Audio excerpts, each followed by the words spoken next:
Warning.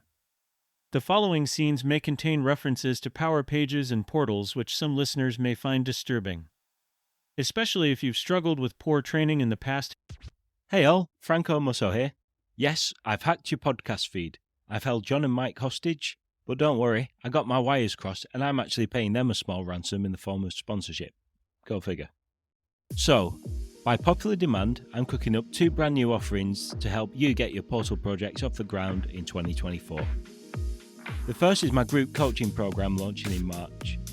Join me and a cohort of other budding portal makers for live coaching sessions, weekly live training, office hours, Q&A, and surgeries.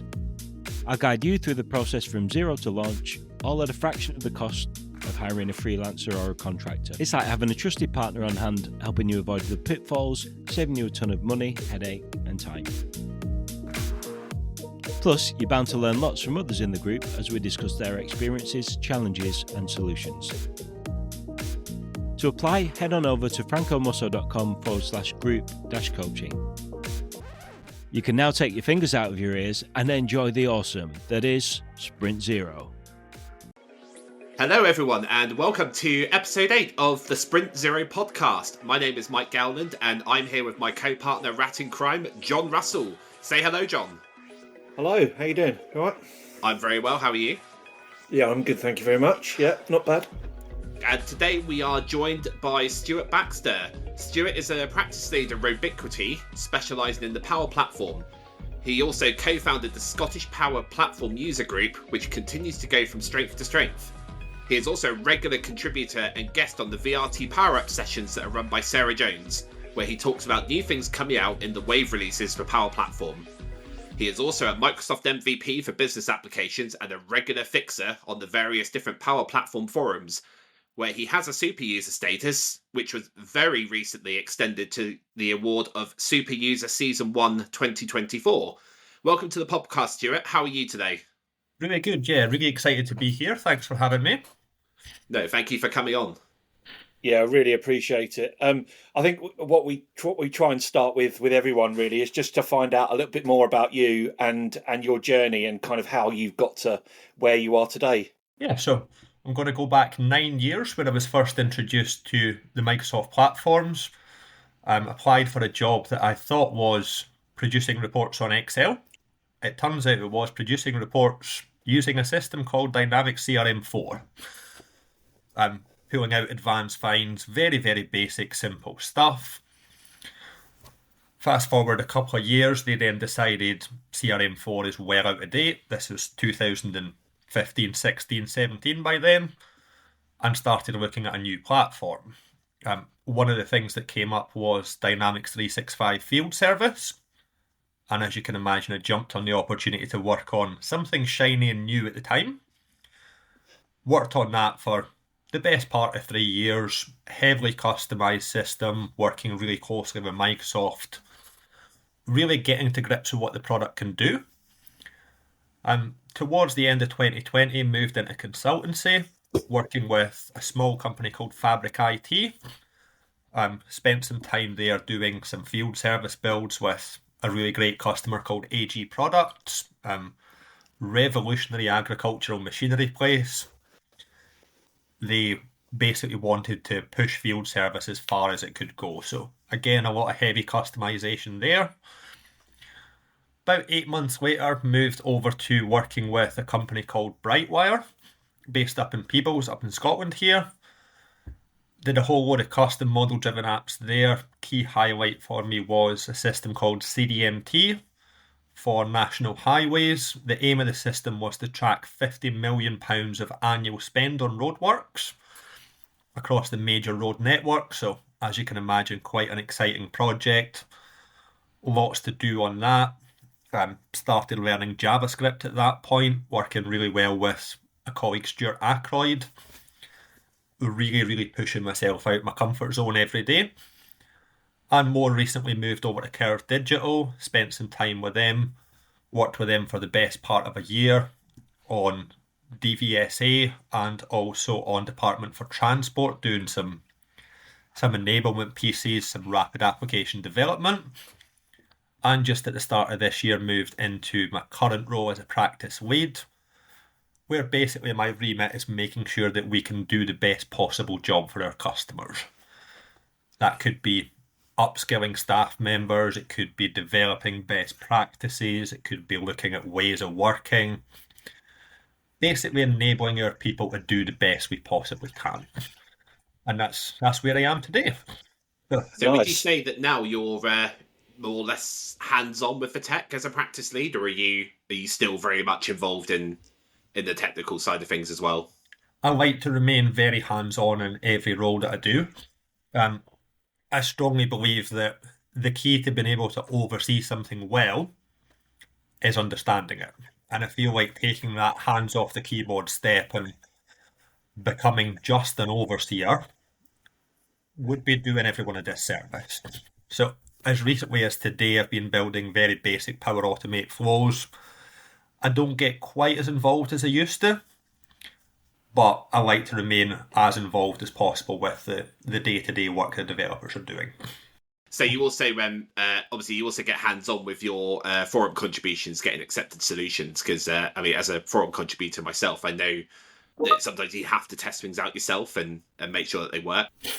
Yeah, so I'm really lucky as a Microsoft MVP. We get our own tenant to work on. As someone who changes jobs a fair bit, I initially worked on developer environments, and the worry when you change jobs is you lose all the good work that's in there. I really believe that the forum is one of the best ways of developing yourself while helping other people as well. We sometimes find when working on projects, you get very bogged down on what that specific customer needs, and you focus on that area for a long time. With the forums, it's such a wide range of questions that comes in. It may well be a really simple question that's just a light bulb moment for the person who posted it, and you can answer it in 5 minutes. It may end up being something that you go down a rabbit hole and spend 2 days researching a really, really intuitive solution that really fits what that person needs. I genuinely love working on the forums. It's one of my favourite things to do, and I wish I had more time to do it. Yeah, nice. Just going back to your practice lead role, when it comes to hiring new consultants, are you always looking at people with a consulting background, or do you kind of widen your search? So maybe looking at people that have kind of transferable essential skills rather than pure consulting skills or tech skills? Consultant skills and tech skills are very useful, and they are obviously something that are considered, but what I am finding with Robiquity is we tend to hire personalities. We're very big on developing the next generation of consultants, and we have quite a useful method of doing that. So we bring people in as associate consultants. We're very transparent with our customers that the person we're bringing into your project is an associate but is capable of doing A, B, and C. And we look to develop consultants through associate consultant, senior consultant, and eventually principal consultant. So transferable skills are something that's really valuable, not just to us in general. A little example that I've brought up a few times in different interviews and so on is I learned Agile sprint planning during a 2-week placement studying journalism. Working with Nabino up at DC Thompson, before an issue came out, we had sprint planning. We looked at the backlog of things that were coming up, for example, the Olympics, a royal wedding, Christmas, Easter, whatever. These were all planned in the backlog. We know Easter is happening. We know the issue before we need to write an Easter story. Everything was then assigned out based on capacity. People worked on things, they produced it, they moved it into the testing phase, which was effectively send it off to an illustrator to draw it up and see if it looks funny. And then at the end of the sprint, you got your sprint demo and you had very strict deadlines. Now, a lot of people moving into learning about Agile, learning about sprint planning and so on, it just doesn't make sense to them. And it was interesting on when I first did Agile workshops and really early on, the entire time I was sitting, it was like, so we're writing a magazine then. And eventually the facilitator stopped and he was like, why do you keep referring to magazines? Explain where that's coming from. You seem to be getting this, but not in the context that we're describing it. Where have you learned this? And I explained to him, and he was like, yeah, we're basically writing a magazine. And Yeah. Agile is something I'm really quite passionate about. Anyone can create boards on Azure DevOps, but it takes a special kind of project to really get that right and really be effectively communicating with everyone, and taking it from something that's a difficult thing to do and an extra thing to do at the end of the day when you're busy, and transforming that into something that makes everyone's life easier. Yeah. I get quite hung up on best practice when it comes to user story writing, don't I, Mike? You certainly do. Yeah. I really like agile methodology as well. I'd not really experienced it until I came into consultancy. But I love it, and I like how it's always kind of like the user is center point, and you know when you're writing the user stories, you're trying to be kind of tech agnostic, unless it's it's really obvious that is the particular tech fit. Yeah. I find your example with doing it at DC Thompson is that's just incredible. Like you don't hear a lot of stories about agile being used outside of software development, and for those getting into agile or just learning it for the first time, be able to relate it to something that's not like writing code or building apps. Like that's really powerful, isn't it? Yeah.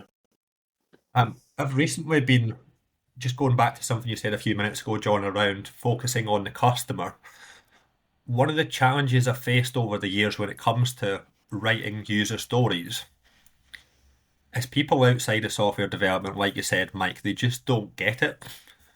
So I've recently taken a step away from I want so that and started looking at who, what, where, when, why. Okay. Because it really, when you break down what someone's asking for, who wants it, that translates in our terms to as a. What do they want? That's your so that. And really break it down and really simplify it down to the business users. I feel like a lot of the unclear requirements, and I think we do need to, as consultants, take that step back and really fully understand the requirements. And the best way of doing that, in my opinion, is speaking to people in their language. Being able to really definitely simplify it down for a business stakeholder who just doesn't get it, because it's not their way of thinking. Speak to them the way they like to think, and it's so much easier for everyone. You get better quality products at the end and happier customers. Yeah, that's a really good way of putting it, actually. And just breaking it down like that just sort of really simplifies it. It's like just break it down further and further into smaller chunks to then make it more digestible to a wider range of people, right? Yeah, it makes your sprint demos much easier as well. What I like to do with sprint demos when presenting stuff back is I have a bit of fun with it. I get a couple of developers involved, and we'll say, "Hi, I'm Stuart. I am a user in the marketing team, and I need to send an email out once a month to remind people we have an upcoming webinar. So I'll go into our system and I'll do this, demo it, and then we'll have someone else in the team step in and say, "Hi, I'm Lydia. I am the marketing manager, and I want to report on everything that's been done in the last month. So I'll do this, and this." And sometimes even just having that different voice, pretending to be a different user, it makes it that easier to process for the people who, quite frankly, are not IT minded. They're business users. They have their job to do and do it very well. We should be making it easier for them to understand our job and us demonstrating that we are doing it very well. And it's it goes from demoing software to a customer to actually telling a story, right? And then that's so much more digestible, right? And easier to understand, and gets more engagement because sometimes you can be sat on the call and somebody's just clicking through some screens and talking about what it does, but actually, like, how does it relate to you as that SME or as that particular persona, or what does that mean to the rest of the business? So it's that's so key, isn't it? Just that element of storytelling, just to engage everyone into what you're trying to show them. Yeah. You know, like that storytelling element as well. Being perfectly honest, it's fun. I think sometimes we forget that, yeah, we're getting paid to do a job, but why not have fun with it? If someone's going to have to sit and listen to me for 2 hours going through and clicking buttons, we might as well make it enjoyable for them. Yeah. In this day and age, most people are on calls 5, 6, 7 hours a day. I want them to come off a call with me where I've demonstrated something, one, seeing the value in it, but two, with a smile on their face. I would rather they enjoyed that call than it was just another person talking to them for an hour. And it makes it, it just makes it so much more memorable as well. That demo, I'm sure that will stick with them rather than the other calls that they've been through in that 7 hours throughout the day, right? Yeah. And I think storytelling actually is larger than what we're kind of talking about here, because I think it goes back to thousands and thousands of years ago, where people told stories to each other around a campfire. And if you think about, you have your friends over for dinner, you talk about your day, and it just makes everything more relatable. And it's a similar baseline for everybody, whether you're technical or a non-technical subject matter expert. I agree. Yeah, exactly, man. But that's something I'm trying to do with my wife, because I have this real habit. At the end of the day, she asked how my day was. Like, it was all right. But I don't actually, because I've had a whole day of work, right? And I'm just like, it was okay. But I need to start with my sort of like getting better at communication. I need to start, and I'm going to take it from today. Actually, start a story about my day, not just saying what happened, but I actually do a bit of storytelling. Yeah, nice. So that's what I do sometimes, Mike, and Stuart, when I'm trying to explain something technically or I'm doing a presentation, I'll normally present it to my wife to see whether or not she understands it and whether or not I'm telling enough of a story about it. But yeah, you're so right with that, Mike, and I'm guilty of the same thing. Katie will ask me, my wife will ask me, how's your day been? And I'll be like, yeah, it's okay. And then kind of stop at that, because I feel like she's not going to want to know the technical part of it. But now I'm starting to relate to what we've been doing, and it relates to parts in her life. And it's good. It's good. So, Stuart, we mentioned at the start of the show that you run the Scottish Power Platform user group. And for those who are listening who might not know much about it, can you tell us how it came to be and who you run it with? And when's the next one? Yeah. So the Scottish Power Platform user group came about as a brainchild of myself and Charlie Phipps. Charlie Phipps is a fellow Business Apps MVP, not in the slightest bit Scottish. And for those who've met him, he's very, very, very English. He lives down south towards Southampton, I believe. Yeah, he's very southern, yeah. We got together. We'd been having various chats towards the tail end of 2022 around how we can do something more for the community that's a bit different. We'd both been writing blogs, we'd both been contributing on the forum, and we identified a gap. Basically, there wasn't a user group in Scotland. There was definitely a passion for it. There's a lot of partners who work for English partners but live in Scotland, and we wanted to pull everyone together. Initially, it was meant to be see how it goes and figure it out from there. We held our first event in Edinburgh, and it basically sold out within hours. At that point, we realised we're onto something here. People are passionate about this.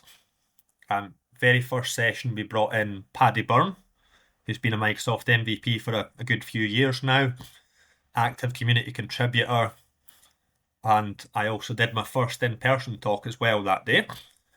And when we reflected on that, we looked at what do we want to get out of this, what do we want to provide to the community, and it was two things. We wanted to bring forward the best speakers we possibly could who are already out there, Microsoft MVPs, active contributors, and so on. But alongside that, we also wanted to work with new speakers. We were very aware there isn't a user group in Scotland. There's not a lot of loud voices in Scotland going to events all the time, and we want to bring on those people. So we've had some really great first-time speakers. Keith Atherton, for example, started with us as a speaker. He'd done a few bits and pieces online before, but was largely new to public speaking. He came on board a few months later as part of the organising team as well. We've had some great sessions from the likes of Josh Gillis, for example, who had never spoken publicly before. Not even just within the Microsoft community, hadn't spoken publicly at all before. So it's great to give something back to the community and provide some good presentations while bringing on new speakers and putting them out into the world. And it's great to see some of our speakers becoming really, really active in the community. And aside to that, we also wanted to bring in speakers that people wouldn't be used to hearing from. So, for example, we brought in Hamish Shield. Hamish Shield is based in New Zealand. He'd been a Microsoft MVP for a number of years. The majority of the people on the call were surprised to hear Hamish had a New Zealand accent. For that day, he was basically an adopted Scottish person. Brilliant. Funny story for those who've ever seen any Scottish Power Platform user group stuff. Our adopted mascot is a Highland cow called Hamish. Nice. I love that. I love the image that you've got of the cow that you use. It's wicked. It's really good. Keith does a really great job as well of pushing various prompts into Designer to get our various imagery. We have had the neon Highland cow for quite some time, but the backgrounds on slides and stuff, Keith generates all of them through Microsoft Designer as well, which is it's always good fun. Some of the things that come back are a bit concerning looking, but yeah, that's the nature. It's all about the iteration. Yep. When's the sorry, Mike. When's the next one? So the next one is in just a few weeks' time, actually, on the 22nd of February at Proximal 3 offices in Perth. So all right, nice. Massive thanks to marketing for hosting. Is it in person or is it virtual as well? This one is solely in person. So we do tend to host last year we had 2 in-person events. This year we're hoping to ramp up to 3 or 4. We will still be maintaining the virtual events in between though. We had a fair few virtual events last year, I think 6. These are, although we are Scottish Power Platform user group, we want to be as inclusive as possible. We've had speakers, as I say, from New Zealand. We've had members coming over from America. We quite regularly get 2 guys from Texas, and it's important for us to maintain that virtual presence as well and not keep all that great knowledge to ourselves in Scotland. Yeah, nice. And I know that you regularly appear on our friends Sarah Jones' VRT Power Up sessions, and you mainly talk about like wave releases on there. Is there anything coming up that you're kind of excited about, or you want to share with us without having to spoil, the VRT Power Up session when it comes out? The most exciting thing that's coming up isn't actually something new. It's more how we're going to get new things. So towards the tail end of last year, Microsoft released the monthly channel for model-driven apps, effectively bringing it in line with Canvas apps. For those who have been following the different releases, Canvas apps, minimum once a month, get new things. Model-driven apps, it tends to be a bit more sporadic. They're now bringing in, as I say, that monthly release channel on model-driven apps. So it's not going to be tied to release waves. You're going to get things every month. What I think is really great with this is they're also bringing it in line with the preview versions. So, for example, towards the end of February, you'll be able to preview what's coming in March and see what impact that's going to have on your solution, whether it's positive or negative impact, make any changes you need to make before it's happened. Similarly, you'll also be able to go back in time So let's say you came in on the 2nd of February, it's been the weekend, it's been a new month, and something's broken. And you can't quite figure out why. Nothing's changed. You haven't done any development on this. Let's rewind back to the January version. Oh, everything's working here. That helps me to debug what's going on. I can do a bit of digging.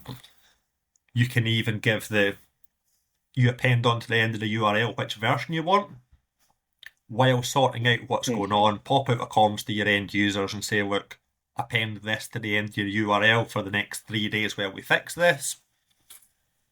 You're no longer in a position where something new has broken your system entirely. Just a really good feature, despite not actually being a new thing at all.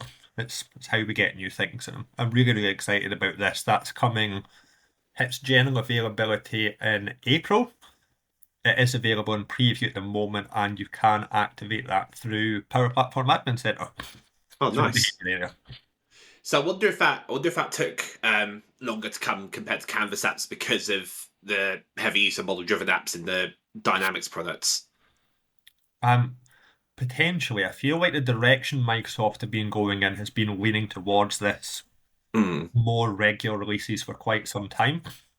I am finding, for example, the latest release, there's not a lot on early access.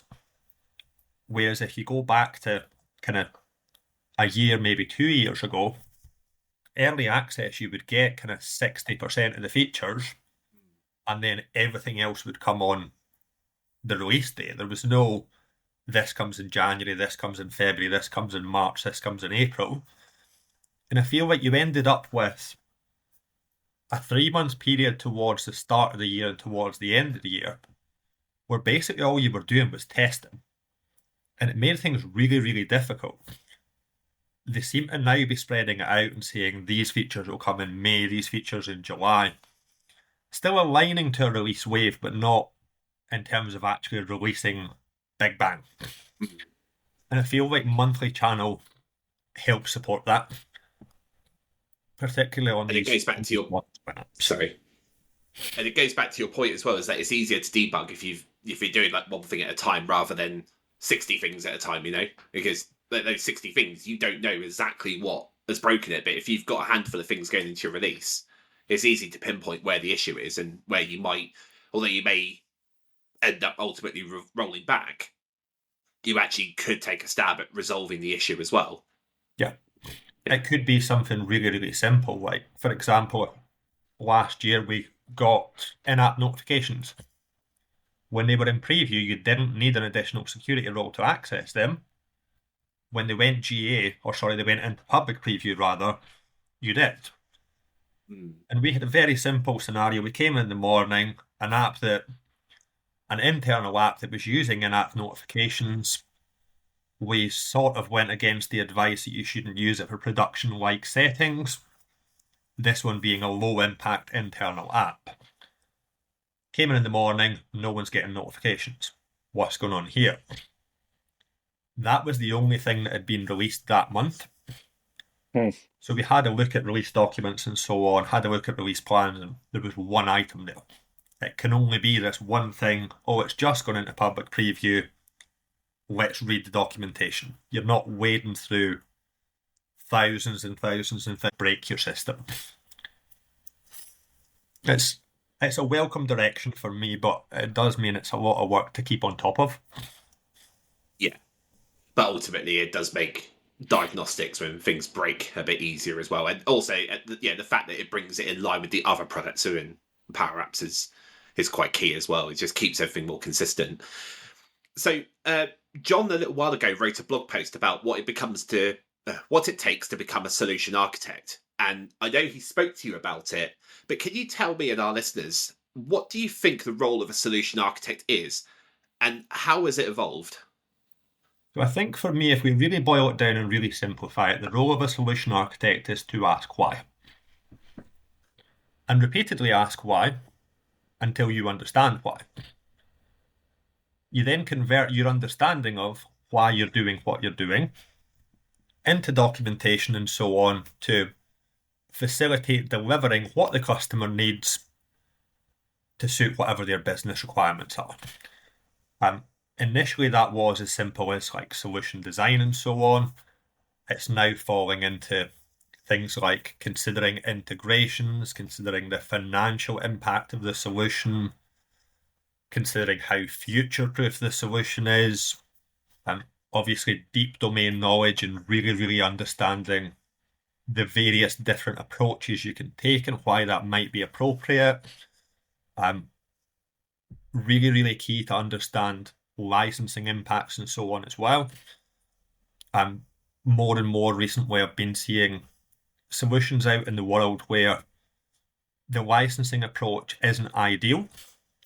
It also boils down to being an advisor to the customer as well, a trusted advisor, or rather accepted rather than appropriate, to build a solution over SharePoint because Dataverse is expensive. Yeah, that's all fine, but there are limitations of SharePoint. That's going to cost you money to develop a security model. You're going to have restrictions on how many rows you can view, all this kind of stuff. And I feel like a solution architect's role is to come forward and say, okay, yes, it does cost money, but all these other things to make SharePoint do some of the things that Dataverse does, for example, those cost money as well. And actually, those cost more money.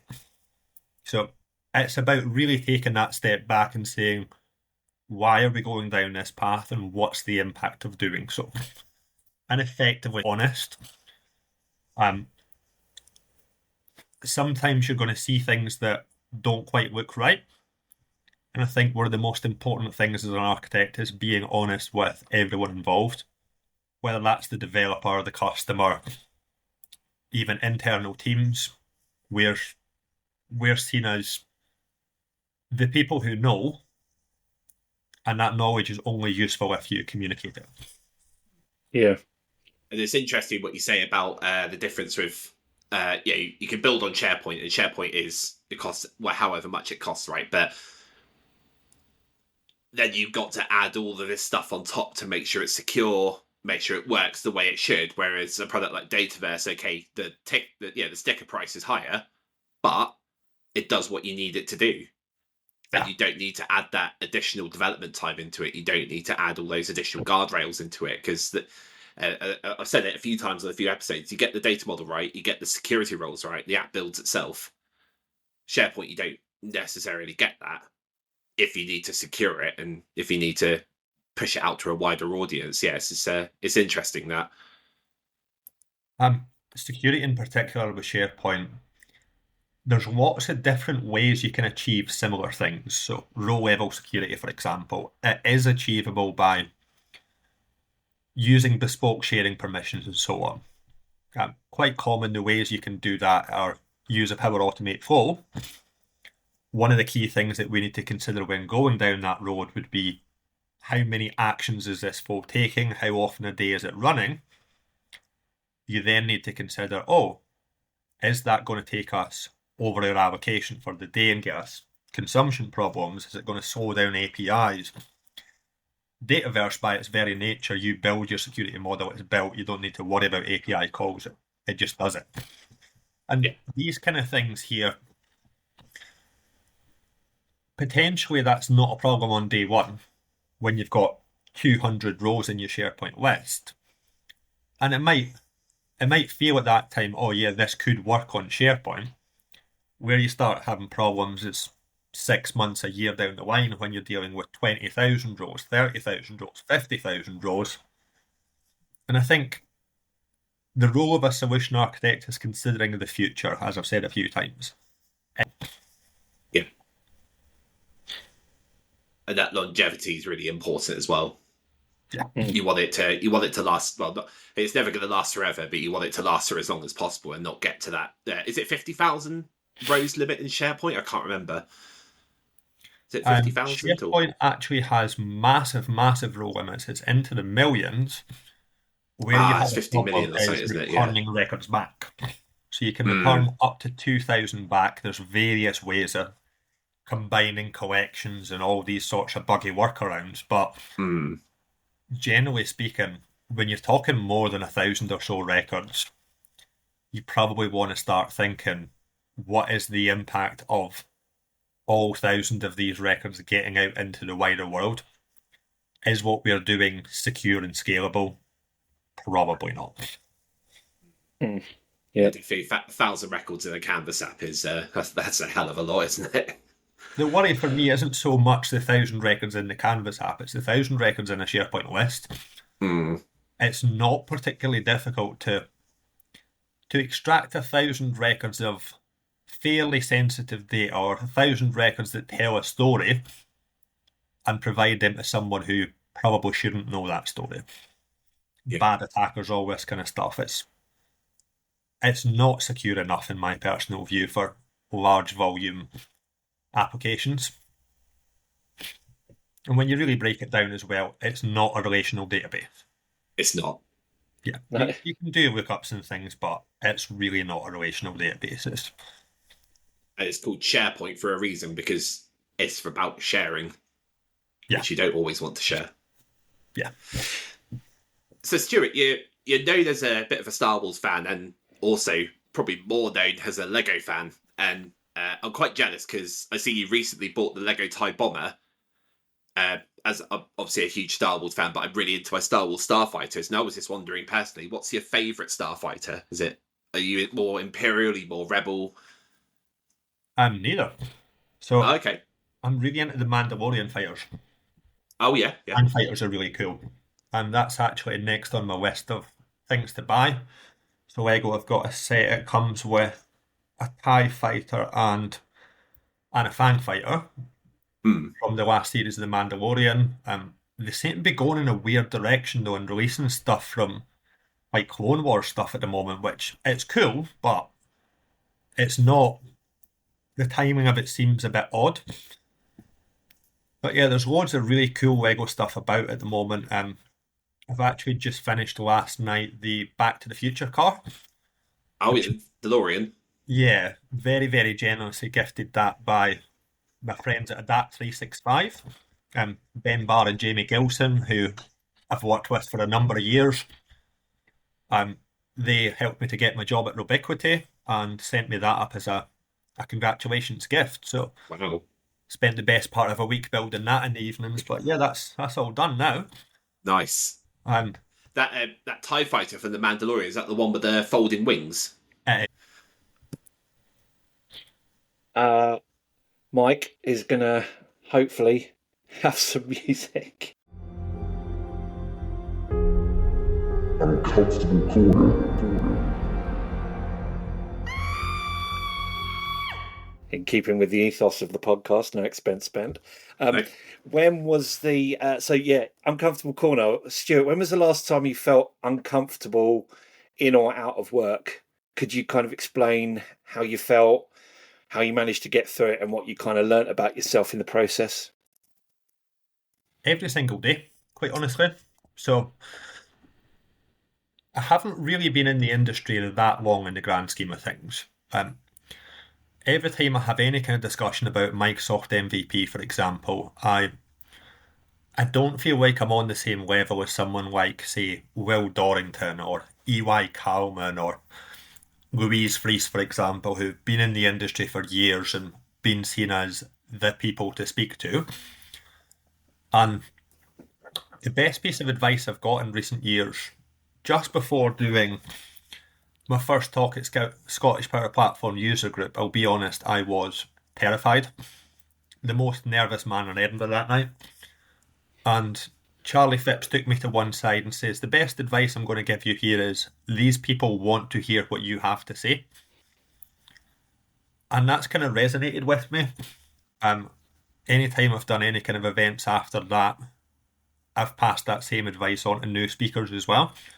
It's difficult in an industry where we're surrounded by people who know so much to not feel like an imposter and to not feel like someone knows better than me. There might be, there might not be, but people want to hear what we have to say. And I think that's what gets me through the challenging points with public speaking and appearing on podcasts and putting blog posts out and things, for a long time I was genuinely worried that no one cares. People are more interested in the rock stars of the world that are out there. Like I said, your Will Dorringtons, your Donna Sarkers, etc., that really, really, really know the industry and have been known as people who know the industry for a long time now. Rock stars like Stuart Baxter. No comment. So how do you find presenting now compared to then? Do you still get nervous? Still get very, very nervous every time. Yeah. I'm generally quite a nervous person anyway. I got married last year, and our photographer, who's been photographing weddings for 35 years, had mentioned to my best man, he is the most nervous man I've ever met. Is he going to be okay? And my best man repeatedly said to him, I think so, I hope so, probably, but maybe not. Everything went great, by the way, but yeah, it felt completely out of my comfort zone, and it was strange because obviously with your wedding, it's everyone who you know round about you. Yeah. I've had face-to-face conversations with these people a million times over. But the idea of having 50, 100, 200 people looking at me for any period of time and listening to me stumbling over words and silly things like that terrifies me. But I am starting to realise that no one cares if you stumble over a word in a presentation. Yeah. That's right. No one's expecting you to fail in that situation. No one wants you to. Let me get the words Come on, right. John. No one is going to be, annoyed or something if something happens. Like that's what it's all about, right? Yeah. There's a situation that really, really resonated with me that happened last year when Lewis Capaldi was playing at Glastonbury. I don't know how much you know about this, but basically he watched it. Yeah. He completely broke down on stage. Yeah. Forgot the words to his own song. Really, really, really horrible moment in his life for him. But what stood out to me is thousands and thousands of people who'd paid quite a lot of money to see him. They were upset, but not because he'd made a mistake, because he was a human being having a bad time. And their response was to support him. And I think that's human nature. If you make a mistake, people aren't going to get upset and get angry.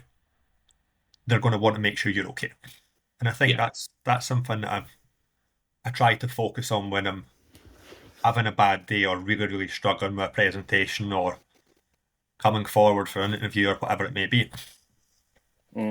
So that fear of failure, do you think that is nature or nurture, or it's a combination of both?